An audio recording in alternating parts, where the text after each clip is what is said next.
Okay, well, last recording, I'm not sure my headphones were actually connected properly. This time, pretty sure that they are.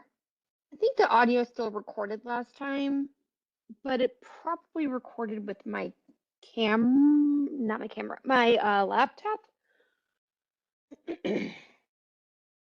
microphone instead of my headphones. So hopefully this time around the audio quality is a little bit better. I've got Balder with me again. He's desperately wanting dinner. So I think he's going to be hanging around for a while because you guys are going to get your lab instruction before Balder gets dinner. Sorry, buddy. Okay, so we left off with our cuboidal epithelium on our Connect lab.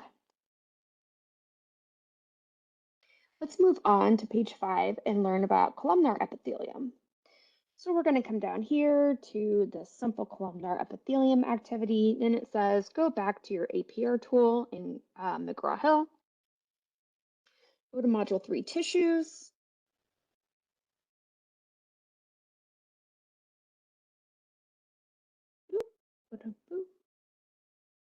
Okay, APR.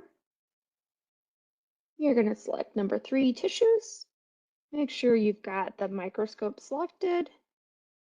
We are going to come down here and we are going to click on simple columnar epithelium, non-ciliated.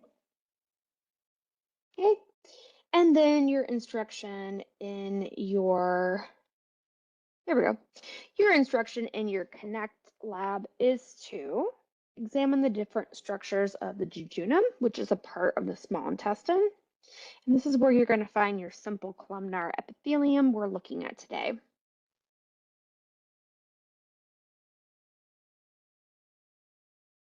So first, let's examine what a simple columnar epithelial cell looks like. So we can click here, and it's going to highlight that cell for you.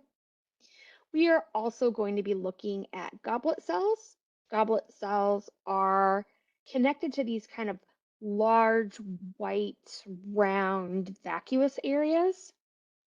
Okay, so here's the nucleus of a goblet cell, and then this whole structure here, including the nucleus and this white structure, is part of the goblet cell. There is another one right here, and a third one here, and a fourth one here. And these cells secrete mucus. The mucus for the intestinal tract is really helpful for moving the bolus of food through the small intestines. At this point, once the food has left the stomach and it has entered the small intestines, it's called chyme. That's spelled C-H-Y-M-E, chyme. And the jejunum is part of the small intestine. So at this point, we are absorbing a lot of nutrients out of that chyme, and the nutrients are being absorbed into capillaries and moved into the bloodstream. Let's take a look at some other structures we have here. Of course, we can identify the nuclei. Those are easy to identify. They all stain purple with this hematoxylin and eosin, or H and E staining. We can view the basement membrane. You can actually see the basement membrane without even turning on the highlight. There's this little strip right here of connective tissue. It's like a little wiggly line. And that is going to be our basement membrane. Watch. Boop. And there it is. Okay. And that highlights our basement membrane. The tissue that is deep to the basement membrane is the lamina propria. So that's all this tissue here. Okay, and that is connective tissue. And I think we viewed all the important things here. Let's go back to our LT assignment, and it says in the University of Michigan Lab Manual, go to page 187 and click on slide UCSF 247 40X jejunum. So I already have that loaded here. Nope, I just had it on a different one. Here we go. It's this one here, 24740X. So what we see at low magnification is several microvilli of the intestines. These are these folded areas of tissue, and they're folded because doing that increases the surface area. And you can increase absorption by increasing the surface area. Actually, I'm not exactly correct in what I said. This is all part of the jejunum, but the microvilli are actually these little structures that stick out here. All of these little finger-like extensions are the microvilli. So that's what we're going to be looking at.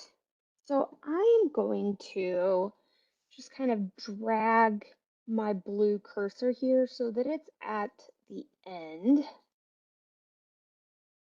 of one of these little extensions. And then I'm just going to kind of zoom in on one of these microvilli. I like this one. I'm just going to pick this one at random, and I'm going to put it in the middle of my view, and then I'm going to start zooming in. As you zoom in, if it starts to kind of get out of your view, go ahead and grab that and readjust it. Put it right back in the middle and keep zooming in. Okay, that looks good. So what we want to be able to see here are the simple columnar epithelial cells, our goblet cells that produce mucus. We want to see the basement membrane and the lamina propria. I think we can actually zoom in a little bit more. I think that is a pretty good view. And actually, you can see the basement membrane really nicely right there. Okay, that's our basement membrane, that little line of connective tissue. On the other side, you can't see it quite as well. Take a look at another microvilli.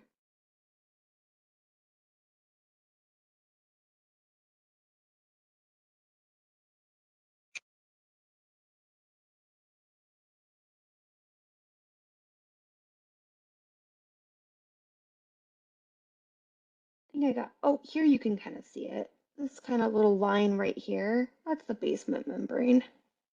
It looks much better in this other one, so let's go back. Okay, so I'm going to go back to my screen capture snipping tool, click new. I'm going to make a selection, and I'm going to save that. Just save that as intestine.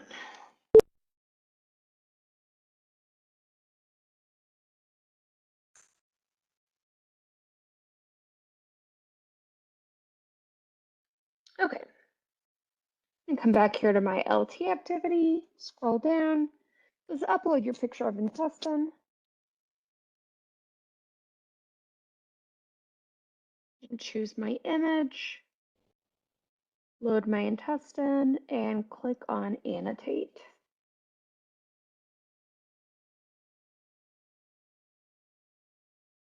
Okay, so we need to label our simple columnar epithelial cells. There's a couple of ways you can do that. You could annotate a single one. You could draw a box around several. You could draw an arrow to one. I think I'm just going to do like the little box approach.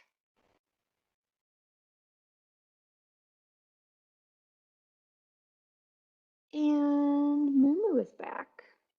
Thank you for blessing me with your tail, Moo. Okay, let's label this. He is also hungry. We're going to call that simple columnar epithelium. You can see we've got one nucleus at a time moving across here. So this is our simple tissue. And we want to identify our goblet cells. think we'll draw a box. Yellow seems like a good color for mucus, don't you think? Yeah, let's use yellow. So I'm going to draw a box around my goblet cell here. And this is a pretty nice looking one too. Let's draw another. Oh, Moo bumped me. It's okay. You can always hit this arrow for go back. Let's try that again. Oh, she's gonna headbutt me again. Yeah, I know, you're hungry. I hear you. We're gonna go around this little goblet cell here. Okay, and label those.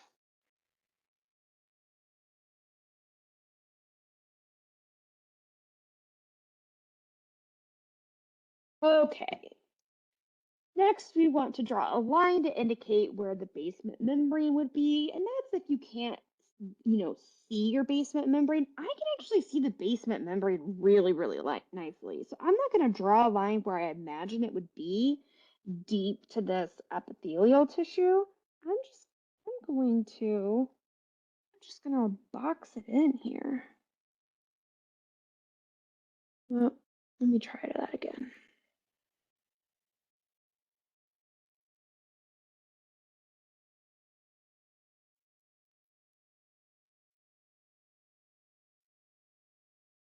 Okay.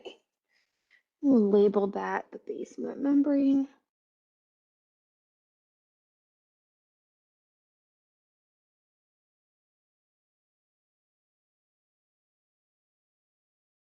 Okay, and the mucosa. It says note. The mucosa contains the columnar epithelia and the lamina propria. So remember, the lamina propria is the connective tissue that is deep to this acellular basement membrane. So this stuff right here is the lamina propria. Oh, I got ahead of myself. We're supposed to label that too. So let's circle that. I think I'll go green for that. Let's circle that. This is our kind of connective tissue stuff deep to our basement membrane. And we are going to label that as the lamina propria. Lastly, mucosa. The mucosa contains the columnar epithelial cells and the lamina propria. So what I'm going to do to denote this is I'm going to draw like a big bracket. I think I'll do red. So I'm going to say everything from here, okay, including all this. This is what's called the mucosa. Okay, so it's our epithelial cells and our lamina propria together are known as the mucosa. All right, so that is it for our jejunum, which contains our simple columnar epithelium. Now remember, simple epithelia are specialized in absorption, secretion, filtration, excretion. The small intestine is designed to absorb nutrients from your food. So these columnar cells are only one cell layer thick. They're simple cells, so that there's a thin epithelium that the nutrients have to cross from here through the epithelium to be able to get absorbed into the blood vessels that are in the lamina propria. And we may not be able to see the blood vessels here in that lamina propria connective tissue, but they are there. Because remember, epithelium is avascular. So there's no blood supply in the actual epithelial tissues. But in the connective tissues that support them, we will have a blood supply. So those nutrients from our food have to be absorbed from the lumen of the intestine here across the epithelium and into blood vessels in our lamina propria or our connective tissue. And so here we see an example of simple epithelia performing the function absorption. Okay, so once you're done annotating that, you can click OK. And we are going to move on to page 6 and look at some surface specializations. We are going to look at those cilia on our pseudostratified columnar epithelium. Now remember, this is another type of simple epithelium. It's pseudostratified. So you might think, oh, well, it's stratified. No, it's falsely stratified. It's trying to fake it. It's trying to make you think it's stratified, but it's not. Pseudostratified columnar is just another type of simple epithelium. Okay, so first we're going to look at what some pseudostratified columnar epithelium looks like. So we're going to go back to our APR tool, and we're going to select Module 3 tissues. That's already selected from last time. Make sure your microscope is selected, which it is, so that we can view histology tissues. And then from this drop-down menu, I want you, not that one, this one's fine, 3 tissues, that's what we want. Let me close these. From this drop-down menu next to topic, we are going to select pseudostratified columnar epithelium. Click on that, and we want to go through and look at some of the structures that we find in pseudostratified columnar epithelium. Now, remember that this is lining your respiratory tract. So again, these ciliated cells are lining your trachea. They're lining that, let me kind of draw like this. They're lining your trachea going up and down. And then your trachea splits into the right and left bronchus main stems, and then it splits further into the bronchioles. So if we go back to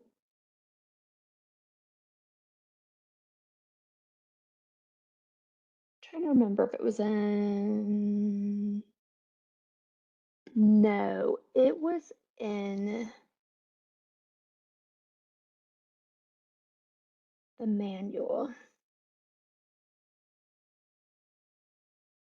Let's go back to that picture they had of the bronchial tree. Ah, right here, page 156.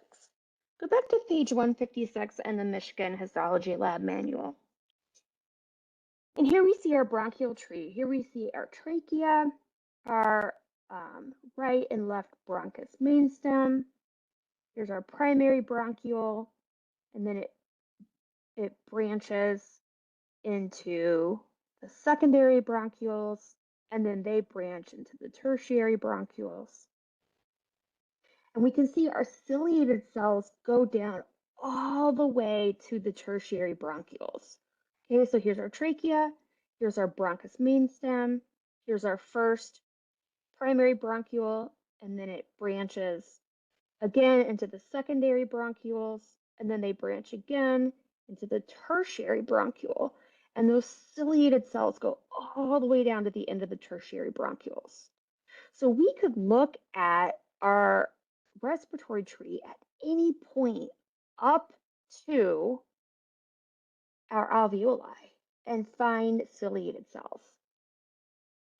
The tissue we're going to be looking at today is a tissue of the trachea. So it is actually of this part of the respiratory tree right here. And if you were to look at that, you're going to find tissue that looks like this. And you'll see a lot of different structures. First, let's look at let's start up here. This white part here represents the space inside the trachea.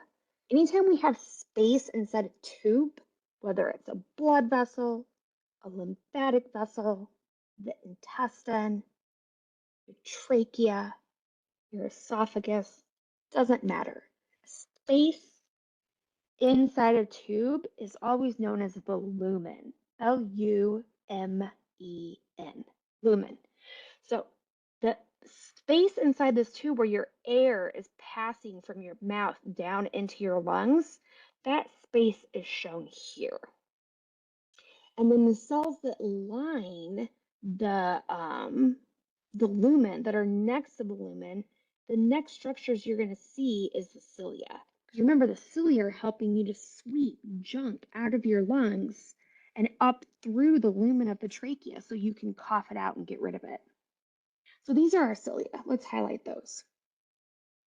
Okay.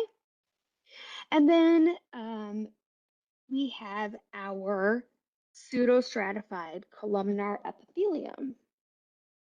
And now they go down to about here.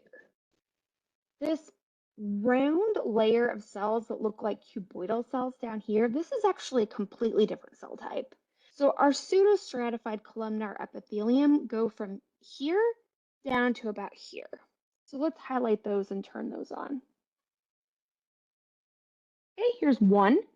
Here's one pseudostratified columnar epithelial cell, okay, and it includes the nucleus here, and the cytoplasm, and the cilia. Okay, so all of this stuff is all pseudostratified columnar epithelium. Now, we also have goblet cells in our respiratory tract. Just like in the intestines, the goblet cells are there to produce mucus, and mucus is there to help lubricate and move things along. In the intestines, it helps move our bolus of food or our chyme into the small intestine. By the time we've absorbed most of the nutrients and good stuff out of our chyme, what's left over is waste, and that travels on into the large intestine, where we're mostly just absorbing water out of it. There's also goblet cells in the large intestine. We want to be able to help lubricate that leftover waste that will eventually form feces. We want to lubricate that feces and help it move out of the rectum and into the toilet bowl. Well, also, we've got goblet cells in our respiratory tract to help make mucus so our cilia, our little synchronized sweepers, can help move any debris or bacteria or mucus out of our lungs. Now, these little cells down here that look like cuboidal cells, those are called basal cells. And they're just like a separate layer of cells in our respiratory tract. And then deep to those, we have our basement membrane. I'm not sure if you can see it here, but it's like a really thin, like little purple line. Okay, that's our basement membrane. It's that little layer of non or acellular connective tissue. And then deep to the basement membrane, we've got our lamina propria. I don't know if they highlight the basement membrane, do they? I don't think so. They do highlight the lamina propria. So the lamina propria is deep to that basement membrane. Okay, now that you've familiarized yourself with some of these structures, and again, take as much time as you need to play around with this APR and really get a sense for what these structures look like before you move on to the histology activity. There's no rush here. You can pause this video at any time. I'm going to go back to our LT and continue following the instructions. So it says open up on page 158 of our University of Michigan manual. We're going to open up slide number 40, trachea. And I've got that slide open here. So at low magnification, it's going to look something like this. So you have to imagine that, let's say this is your trachea. I don't know if you can see this very well. And what you're seeing is just like the little bottom part of the trachea. So you've got like a little semicircle or like a little ellipse of tissue. And that's just like the very bottom part of our trachea here. What we see right here is the lumen. This is like the inside of the tube. Okay? And remember, our cilia on our epithelial cells are going to face into that lumen so that they can be sweeping stuff up, and out of the tube. So I'm going to zoom in slowly and we're going to look at all of the fascinating tissues that we find in the trachea. And in later labs, we'll be returning to the trachea slide and looking at other types of tissue in that slide. We'll be looking at connective tissues, we'll be looking at cartilage, and I'll point those tissues out today just so you have an appreciation of how many different types of tissues are in this organ. But we're going to be focusing mainly on the epithelial tissue today. So first, let's do just kind of a slow zoom in.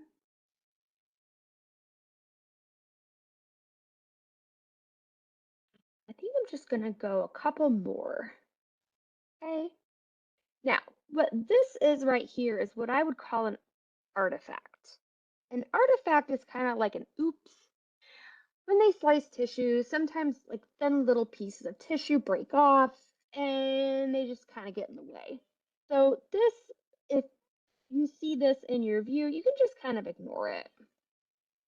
Same thing with this little sneaky thing right here.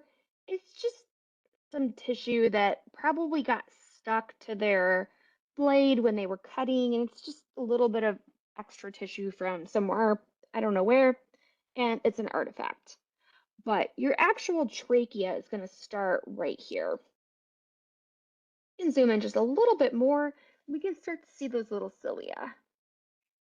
Here's our ciliated pseudostratified columnar epithelium. Deep to that, we have those basal cells. Oh, what did they call them? Yes, basal cells. That's correct. Excellent. We've got our little basal cells down here. You can kind of see this pink line. That's our basement membrane. Then we go into our lamina propria. This is all connective tissue. Within the connective tissue, we can find lots of cool things. We've got a little capillary here. These little structures down here are seromucous glands. They produce a secreted substance. It's kind of a cross between like a serous slippery fluid and kind of a more mucousy fluid. These are made out of simple cuboidal cells. You may have recognized those. We can go a little deeper. We've got some more connective tissue. We continue to go deeper. We can see cartilage. So this is hyaline cartilage. We'll look at this tissue another day. We can continue to go deeper. We see some smooth muscle. Okay, so you've got smooth muscle that can cause constriction of your trachea and constriction of your bronchial tree, like if you're having an asthma attack. We go even deeper. You can see a few more little capillaries, little tiny blood vessels. And if you go along this deepest little part of the tissue, you can even find some examples of fat, of adipose tissue. There's a little adipocyte right there. Here's some more adipocytes right here. Here's another one. Okay, so you got a little bit of fat down here. Here's another little capillary.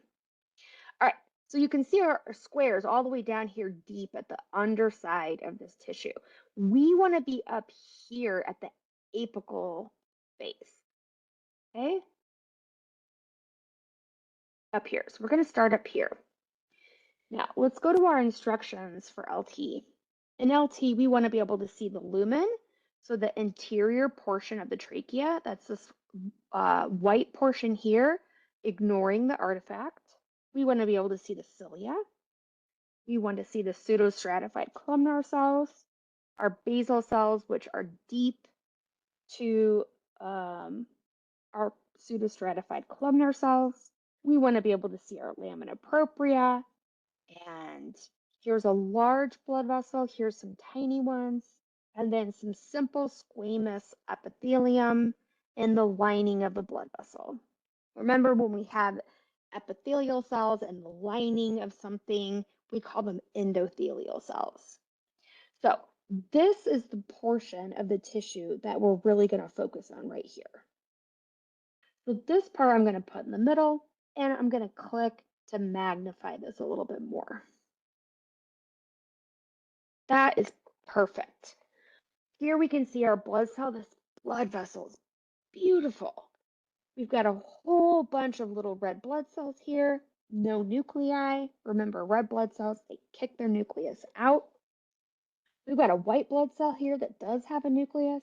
And look at these really flat, beautiful examples of simple squamous cells in the endothelium of our blood vessel.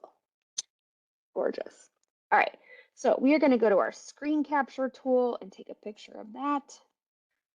I'm going to select this whole thing here.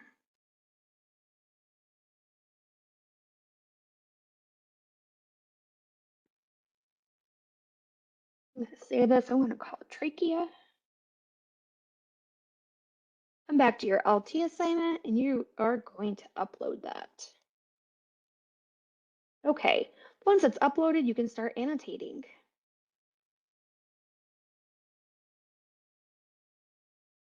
And here are the things we're going to annotate. The lumen.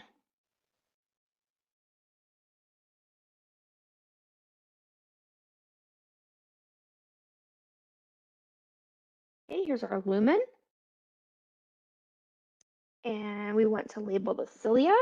I'm just going to draw a few arrows to our cilia here.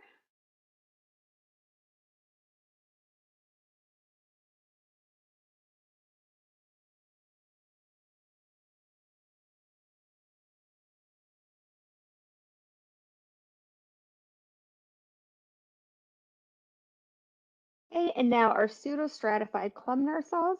These are the cells that are more superficial. They're towards the apical side of our epithelium. Our basal cells are towards the basal side of the epithelium. You can probably guess why they're named basal cells.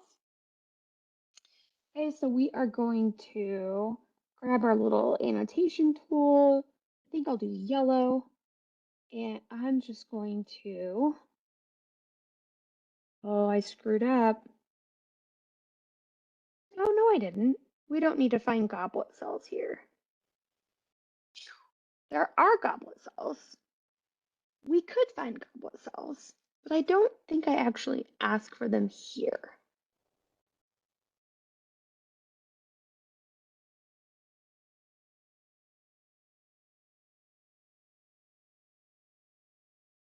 Got another cat screaming at the door. They're really hungry, those poor things. See if I can find a goblet cell. Oh, there's one right there. You see it? There's a goblet cell. See the little like white part right there? There's a goblet cell. There's another one right here. They're a little fainter, a little harder to spot. Ooh, actually, I may have one here. I may have a little goblet cell right there. So I'm going to grab my pseudostratified columnar epithelium here. And that's a really long word. It's kind of too big to write in, so we're just going to call it the PCC. And optional, you've got a goblet cell, go ahead and grab the goblet cell. I'm going to put it in purple. So let's grab the nucleus of it and then that little white portion. All right. So my best guess, that's a goblet cell.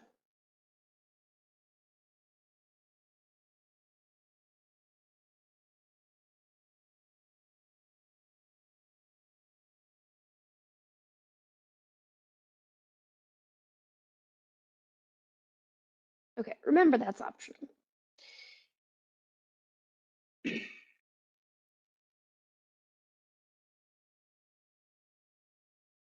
never a good place to put this little guy.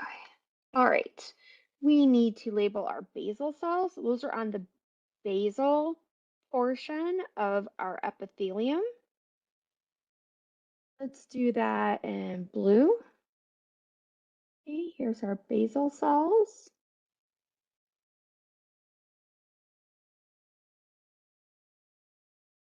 Not sure what that is. Probably part of a columnar cell. Maybe it's part of this one. Okay, we'll put that label in here. And then I don't ask you to label the basement membrane, but if you wanted to, it would be this little kind of orangey pink line right here, right here. Okay, that's the basement membrane. So that separates the epithelium from the lamina propria from our connective tissue. Okay, so we do need to label that. So let's grab our lamina propria.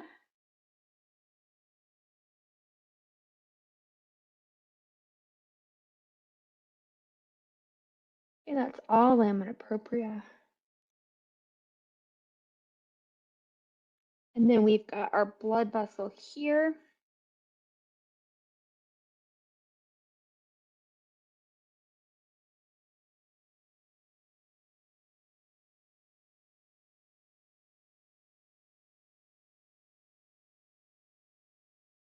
Abbreviate that.